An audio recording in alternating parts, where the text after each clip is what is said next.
Built in 1886, the Ohio State Reformatory was designed to humanely rehabilitate first-time offenders and was initially applauded as a positive step forward toward prison reform.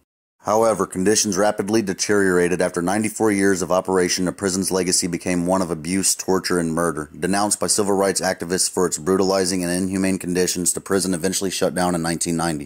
Now, within the decaying walls of this abandoned prison, the restless spirits of its prisoners and workers are said to still remain confined.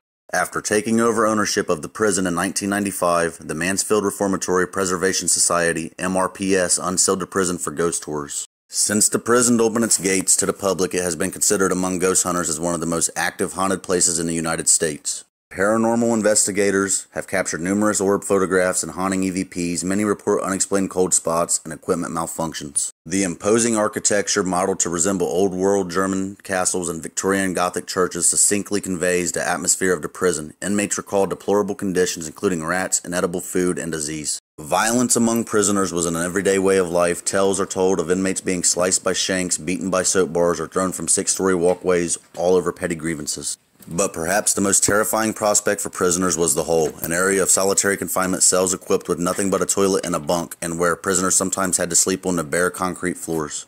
On one occasion, following a riot, approximately 120 prisoners were confined to the hole for 30 days with only 20 rooms to hold them. During this time, at least one inmate was alleged to have been murdered, his body hidden by another inmate under some bedding for several days. Prisoners were not the only victims. In 1948, inmates brutally murdered a prison farmer and his family.